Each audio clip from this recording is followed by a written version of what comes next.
ঢাকা বিশ্ববিদ্যালয়ের অধীনে থাকছে না 7 কলেজ। 10 বিষয়ে একমত বিএনপি ও ইসলামী আন্দোলন এবং টিকিট ব্লক রেখে কৃত্রিম সংকট তৈরির অভিযোগ association of travel agents of বাংলাদেশের। অভিনন্দন ভোরের পাতার প্রাইম নিউজে, সাথে আছি আমি অভি আরিফ। শুনছিলেন সংবাদ শিরোনাম, এবারে বিস্তারিত। ঢাকার 7টি কলেজ ঢাকা বিশ্ববিদ্যালয়ের অধীনে থাকছে না। 2024-25 সেশন থেকে ঢাবির অধীনে 7 কলেজের ভর্তি পরীক্ষা বন্ধ হচ্ছে। সোমবার 7 কলেজের অধ্যক্ষের সঙ্গে ঢাকা বিশ্ববিদ্যালয়ের উপাচার্য অধ্যাপক ডক্টর নিয়াজ আহমদ খানের সঙ্গে বৈঠকে এই সিদ্ধান্ত নেওয়া হয়। বৈঠকে ঢাকা বিশ্ববিদ্যালয়ের সঙ্গে অধিভুক্ত সরকারি 7 কলেজের সম্মানজনক পৃথকীকরণের বিষয়ে সিদ্ধান্ত নেওয়া হয়েছে। সম্মানিত 7 কলেজের অধ্যক্ষবৃন্দ এবং বিশ্ববিদ্যালয় প্রশাসন, আমরা একসাথে আজকে বসেছিলাম। আমাদের দীর্ঘ সভা হয়েছে এবং অত্যন্ত গুরুত্বপূর্ণ কিছু সিদ্ধান্ত হয়েছে। সরকারি 7 কলেজ বিষয়ে অনাকাঙ্ক্ষিত ঘটনায় ইতিমধ্যেই আন্তরিকভাবে দুঃখ প্রকাশ করেছে এবং সকল মহলকে ধৈর্য ধারণ, সম্প্রীতি এবং সৌহার্দ্যপূর্ণ সম্পর্ক বজায় রাখার জন্য ঢাকা বিশ্ববিদ্যালয় এবং অধিভুক্ত সরকারি 7 কলেজের শিক্ষার্থীদের প্রতিও আহ্বান জানানো হয়েছে। আজকে 12:30 12:30 আজকে 27 জানুয়ারি সোমবার অধিভুক্ত সরকারি 7 কলেজের সম্মানিত অধ্যক্ষগণের সাথে উপাচার্য অর্থাৎ আমার সভাপতিত্বে বিশ্ববিদ্যালয় প্রশাসনের অতি জরুরি একটি সভা অনুষ্ঠিত হয় উদ্ভূত পরিস্থিতির পরিপ্রেক্ষিতে, এবং সভায় সার্বিক বিষয়ে বিস্তারিত আলোচনা করে আমরা নিম্নলিখিত সিদ্ধান্তগুলো গ্রহণ করেছি। প্রথমত, ঢাকা বিশ্ববিদ্যালয়ের সাথে অধিভুক্ত সরকারি 7 কলেজের সম্মানজনক পৃথকীকরণের বিষয়ে সিদ্ধান্ত নেওয়া হয়েছে। আমরা অনারেবল সেপারেশনের পথে যাচ্ছি, যেটি আমাদের ঢাকা বিশ্ববিদ্যালয়ের শিক্ষার্থী এবং 7 কলেজের শিক্ষার্থীদের একটি কমন দাবি। অধিভুক্ত সরকারি 7 কলেজের শিক্ষার্থীদের ভর্তি কার্যক্রম এই সিদ্ধান্তের আলোকে পরিচালনা সংক্রান্ত পূর্ববর্তী যে সিদ্ধান্ত আমরা নিয়েছিলাম সেটি পরিবর্তন করে আমরা 1 বছর এগিয়ে এনে এবছর থেকেই অর্থাৎ 2024-25 শিক্ষাবর্ষ থেকেই ঢাকা বিশ্ববিদ্যালয়ের অধীনে আর ভর্তি না নেওয়ার ব্যাপারে সিদ্ধান্ত গ্রহণ করা হয়েছে। এর আগে আমরা 2025-26 ভর্তি হবে না মর্মে আমরা লিখিতভাবে মন্ত্রণালয়কে জানিয়েছিলাম। এখন সেটি আমরা 1 বছর এগিয়ে এনে এবছর থেকেই অর্থাৎ এই মুহূর্ত থেকেই সেটি কার্যকর করবার ব্যবস্থা সিদ্ধান্ত নিয়েছে এবং কার্যকরী ব্যবস্থা নেওয়া হবে। শিক্ষার্থীদের দাবি অনুযায়ী 29 ডিসেম্বর 2024 তারিখে শিক্ষা মন্ত্রণালয় কর্তৃক গঠিত যে উচ্চ পর্যায়ের বিশেষজ্ঞ কমিটি 2024-25 শিক্ষাবর্ষ থেকে পরবর্তী শিক্ষাবর্ষের কার্যক্রম পরিচালনার জন্য সভায় জোর সুপারিশ করা হয়। এই কমিটিকে আমরা অনুরোধ করছি আমাদের পরবর্তী কার্যক্রম, শিক্ষা কার্যক্রম তাদের মাধ্যমে পরিচালনা করবার জন্য তারা যেভাবে সিদ্ধান্ত নেবে, এবং এই ক্ষেত্রে ঢাকা বিশ্ববিদ্যালয় প্রশাসন পূর্ণ সহযোগিতা করবে কমিটিকে। 2024-25 শিক্ষাবর্ষ থেকে শিক্ষার্থীদের দাবি অনুযায়ী আসন সংখ্যা ও ভর্তি ফি নির্ধারণ সহ যাবতীয় বিষয়ে মন্ত্রণালয় কর্তৃক গঠিত যে বিশেষজ্ঞ কমিটি তারাই সিদ্ধান্ত গ্রহণ করবে। পঞ্চমত, যেসব শিক্ষার্থী বর্তমানে ঢাকা বিশ্ববিদ্যালয়ের চলমান শিক্ষা কার্যক্রমের অধীনে রয়েছেন তাদের ক্ষেত্রে বিশ্ববিদ্যালয় প্রশাসন দায়িত্বশীল থাকবে যাতে তাদের শিক্ষা জীবন কোনোভাবেই ক্ষতিগ্রস্ত না হয়। এই দায়িত্ব আমরা পালন করে যাব, প্রতিটি শিক্ষার্থী যেন কোনোভাবেই ক্ষতিগ্রস্ত না হয়। শিক্ষা কার্যক্রম সচল রাখার জন্য আজকের সভায় সকলকে ঐক্যবদ্ধ থেকে নিজ নিজ অবস্থান থেকে আরও দায়িত্বশীল ভূমিকা পালনের জন্য আহ্বান জানানো হয়। আমরা একটি ক্রান্তিকালের মধ্য দিয়ে যাচ্ছি, আমাদের সকলের ঐক্য প্রয়োজন এবং আপনাদের সকলের সহযোগিতাও এজন্য একান্তই কাম্য।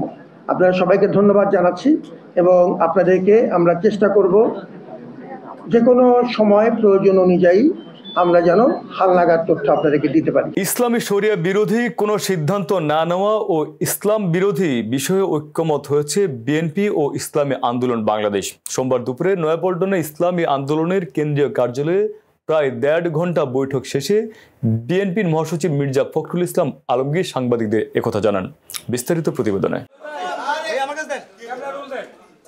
জাতীয় নির্বাচন সামনে রেখে জামায়াত সহ অন্যান্য ইসলামী দলগুলোকে নিয়ে ঐক্যের চেষ্টা চলছে।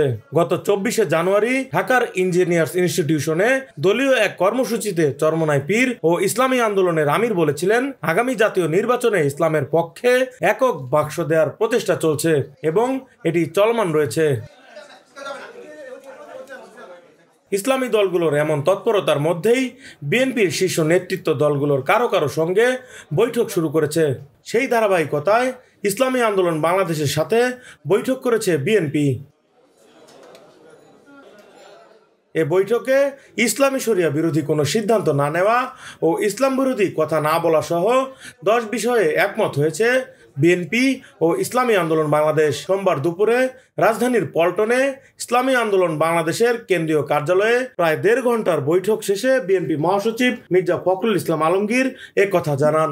আধিপত্যবাদ, সম্প্রসারণবাদ ও সাম্রাজ্যবাদ, মুক্ত স্বাধীন সার্বভৌম টেকসই গণতান্ত্রিক কল্যাণমূলক রাষ্ট্র গঠনে জাতীয় ঐক্য গড়ে তোলা, দুর্নীতিবাদ, সন্ত্রাসী, খুনি ও টাকা পাচারকারীদের দ্রুত বিচারের আওতায় এনে দৃষ্টান্তমূলক শাস্তির ব্যবস্থা করা, ভোটাধিকার সহ সকল মানবাধিকার রক্ষায় জাতীয় ঐক্যমত গড়ে তোলা, ন্যূনতম প্রয়োজনীয় সংস্কার শেষ করে দ্রুত সময়ের মধ্যে সুষ্ঠু গ্রহণযোগ্য নির্বাচনের ব্যবস্থা করা, দ্রব্যমূল্যের ঊর্ধ্বগতি রোধ এবং সকল অধিকার বঞ্চিত মানুষের অধিকার প্রতিষ্ঠা করা, আইন শৃঙ্খলা স্বাভাবিক করে নিয়ে আসার ব্যবস্থা করা, আওয়ামী ফ্যাসিবাদ বিরোধী সকল শক্তি দেশ পুনর্গঠনে ঐক্যবদ্ধভাবে কাজ করবে।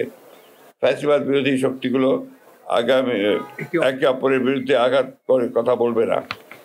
আগামীতে যাতে আমেরিকার মতো আর কোনো ফ্যাসিবাদী শক্তি ক্ষমতায় আসতে না পারে সে ব্যাপারে আমরা রাজনৈতিকভাবে ঐক্যবদ্ধ থাকবো। ইসলামী শরিয়া বিরোধী কোনো সিদ্ধান্ত নেওয়া হবে না এবং ইসলাম বিরোধী কোনো কথা কেউ বলবে না। প্রশাসনে এখন বিদ্যমান আওয়ামী ফ্যাসিবাদের দোষরদের দ্রুত অপসারণ করা। এ সময় ঐক্যমত্যের ভিত্তিতে দেশ গঠনে সবার সহযোগিতা চান ইসলামী আন্দোলন বাংলাদেশের আমির সৈয়দ মোহাম্মদ রেজাউল করিম। সুন্দর একটা দেশ সামনে ভবিষ্যতে একাকার হয়ে আমরা গঠন করতে পারি, সেভাবে আপনাদের সহযোগিতা, আন্তরিকতা, এটাও আমরা চাচ্ছি। খুব বেশি সময়টা না নিয়ে যৌক্তিক, সেই যৌক্তিক সময়টা আমরা বলেছি 1 থেকে 1.5 বছরের মধ্যে, এরকম একটা কথা আমরা বলেছি।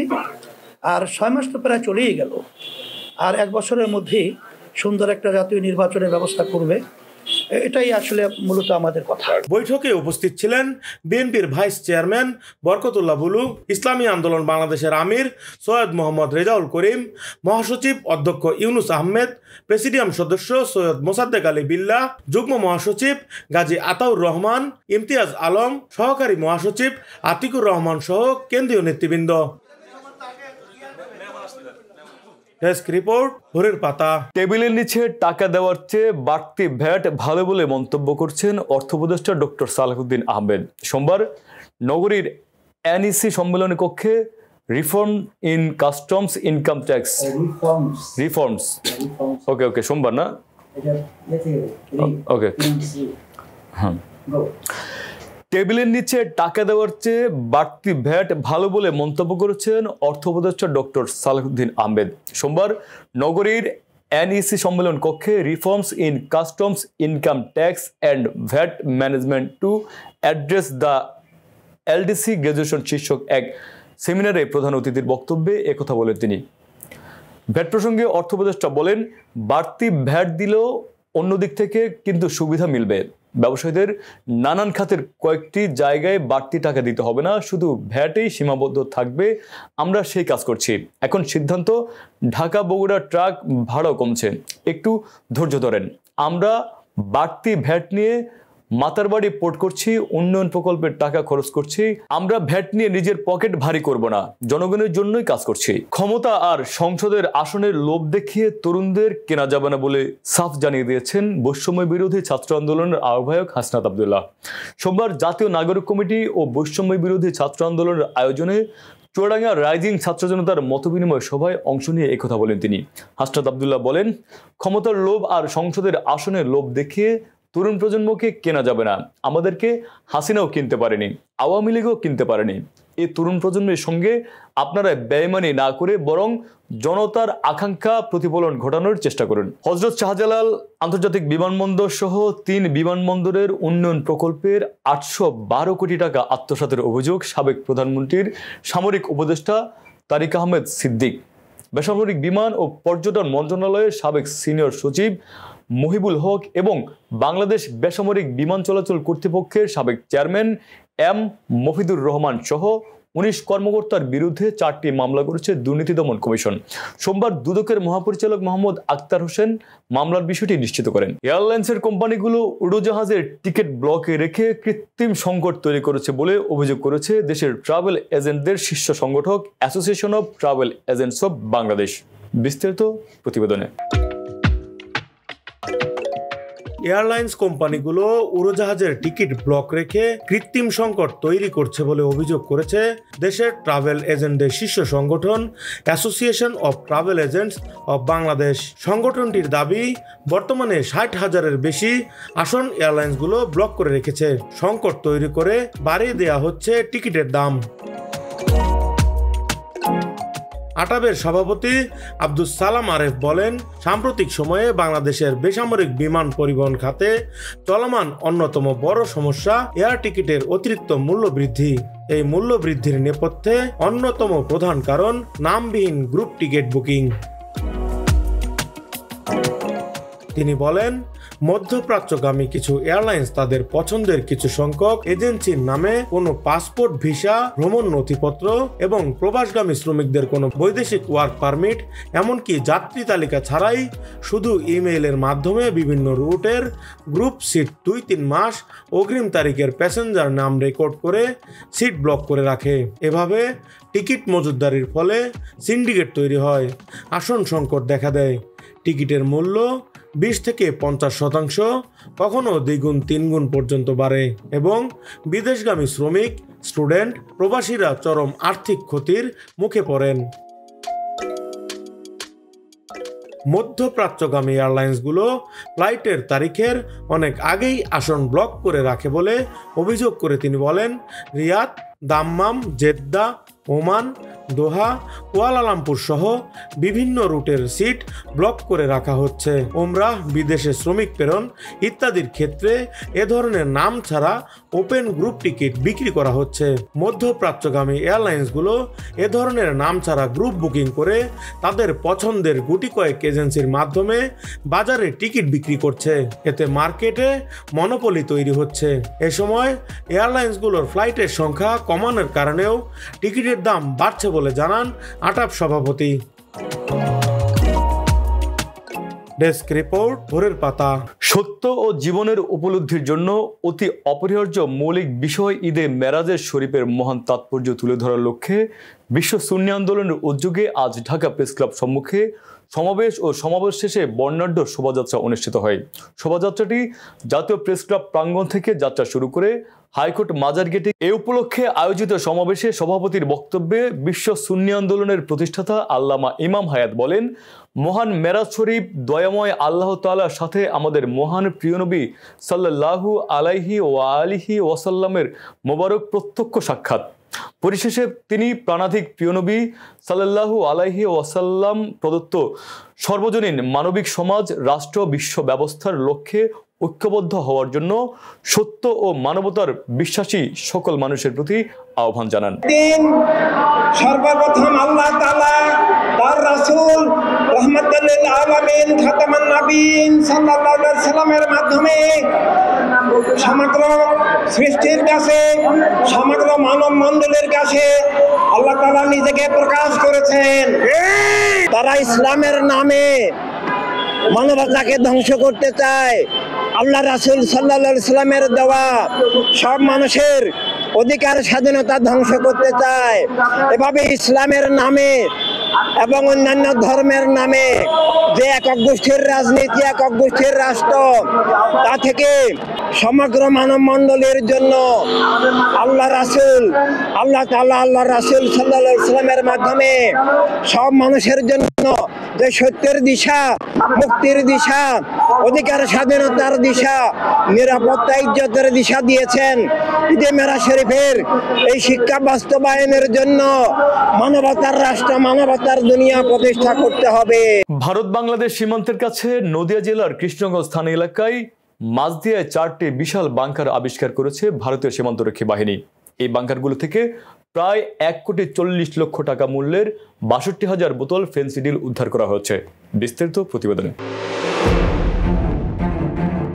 ভারত বাংলাদেশের সীমান্তের কাছে নদিয়া জেলার কৃষ্ণগঞ্জ থানা এলাকার মাঝদিয়ার 4টি বিশাল বাংকার আবিষ্কার করেছে ভারতীয় সীমান্তরক্ষী বাহিনী বিএসএফ। এই বাংকারগুলো থেকে প্রায় 1,40,00,000 টাকা মূল্যের 62,000 বোতল ফেন্সিডিল উদ্ধার করা হয়েছে। ধারণা করা হচ্ছে বাংলাদেশে পাচারের উদ্দেশ্যেই এই বাংকারগুলো ব্যবহার করা হচ্ছিল। বিএসএফ সূত্রে জানা গেছে, অভিযান চালিয়ে মাঝদিয়ার 1.5 কিলোমিটার এলাকার মধ্যে এই 4টি বাংকারের সন্ধান পাওয়া যায়। প্রথম বাংকারটি শুক্রবার দুপুর 2টার দিকে আবিষ্কৃত হয়। পরে আরও 2টি বাংকারের সন্ধান মেলে। শনিবার সকালে একটি আমবাগানে 4র্থ বাংকারটির সন্ধান পাওয়া যায়। বিএসএফ জানিয়েছে, বাংলাদেশের পাচারের উদ্দেশ্য ছাড়াও এই বাংকারগুলোর অন্য কোনো উদ্দেশ্য ছিল কিনা তা তদন্ত করে দেখা হচ্ছে। এদিকে ভারতীয় গণমাধ্যমে প্রশ্ন উঠেছে, মাত্র 1.5 কিলোমিটার এলাকাতেই যদি এত বিপুল পরিমাণ ফেন্সিডিল উদ্ধার হয়, তবে পুরো পশ্চিমবঙ্গ সীমান্ত দিয়ে এই পাচারের মোট পরিমাণ কত? ডেস্ক রিপোর্ট, ভোরের পাতা। এবার আন্তর্জাতিক সংবাদ।